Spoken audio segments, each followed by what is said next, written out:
The CEO of the company, Richard Hale, froze mid-step outside the main conference room.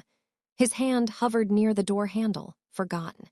He wasn't supposed to hear any conversations in the hallway this early. Meetings hadn't started yet.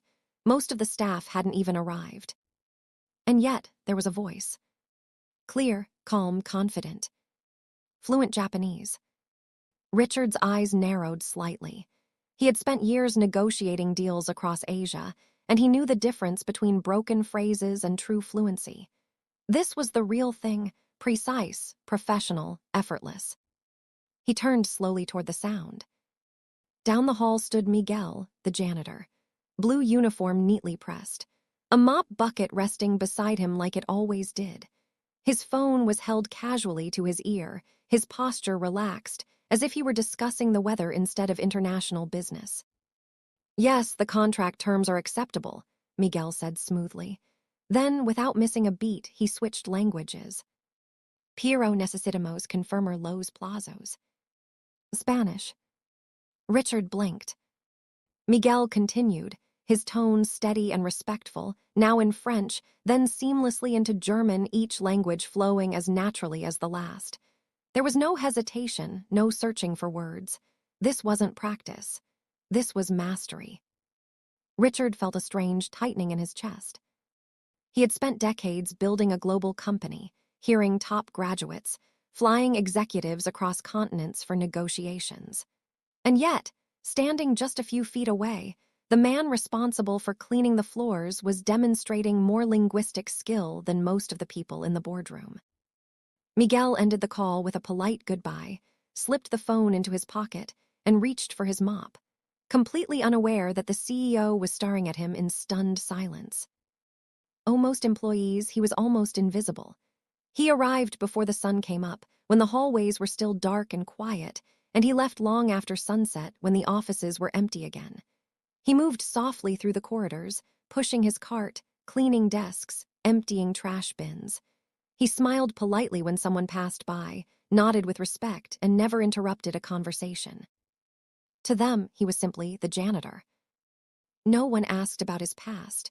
No one wondered where he came from. What they didn't know was that Miguel had once lived in 5 different countries, adapting to new cultures the way others learned new routes to work.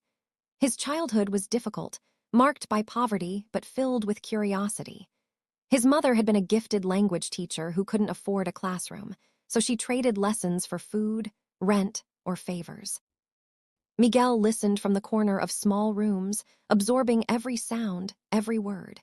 He practiced endlessly, repeating phrases under his breath, mimicking accents, studying grammar from borrowed books. Languages came to him naturally, like music. By the time he turned 25, Miguel spoke 9 languages fluently. He had plans, big ones. But life had other ideas.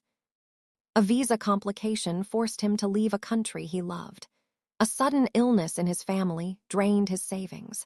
The degree he worked years to earn wasn't recognized in this new place, turning his qualifications into useless paper. One by one, his dreams were folded away, not destroyed, just set aside. So Miguel took the job that paid the bills. Not because it matched his talent, not because it fulfilled him, but because it kept him afloat. As Richard Hale stood in that hallway, stunned by what he had just heard, he had no idea about any of this yet. But he was about to learn everything.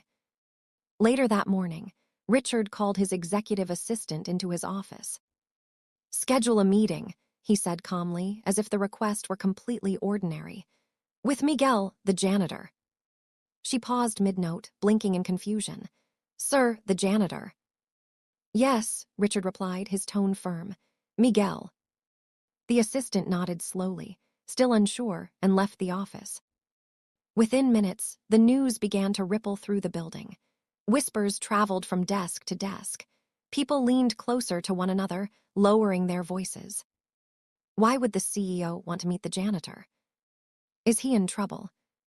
Was there a complaint? When Miguel was escorted into the executive conference room, every head turned. Some employees watched with curiosity, others with pity. A few assumed it had to be a mistake. Miguel, however, remained calm. His hands were folded neatly in front of him. His posture was straight. His eyes were steady. He looked like a man who had nothing to hide. Richard didn't bother with small talk. "How many languages do you speak?" the CEO asked directly. Miguel hesitated for a brief moment, not out of doubt but humility. Then he answered honestly. "9, sir." A few eyebrows lifted. Richard leaned back in his chair, studying him carefully. "Prove it."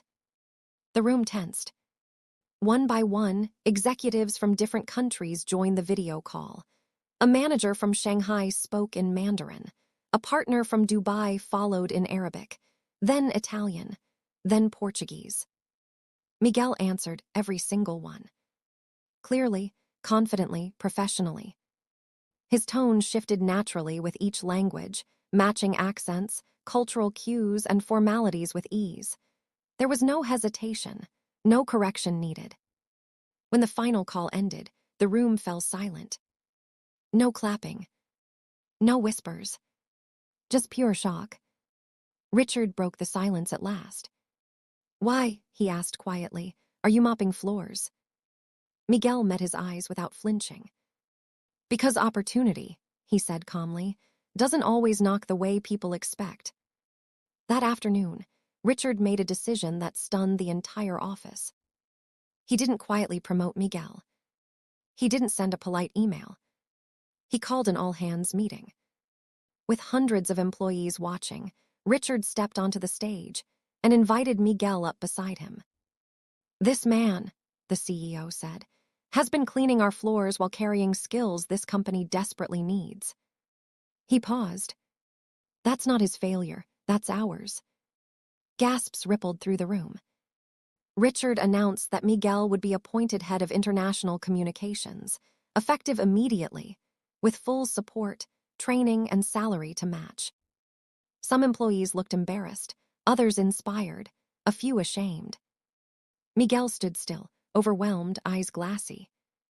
"I didn't ask for this," he said quietly into the microphone, "but I won't waste it." The room erupted in applause. The story didn't end there. Miguel didn't just succeed, he transformed the company. Deals closed faster. Miscommunications vanished. New markets opened. But what people remembered most wasn't his promotion. It was the lesson. Talent doesn't always wear a suit. Intelligence doesn't always sit in the boardroom. And potential doesn't disappear just because it's overlooked. Months later, Richard admitted something in an interview. "I almost walked past that voice," he said, "and that would have been the biggest mistake of my career." Miguel still arrives early sometimes, not to mop floors, but to remind himself where he started. And every time a new employee joins the company, they hear,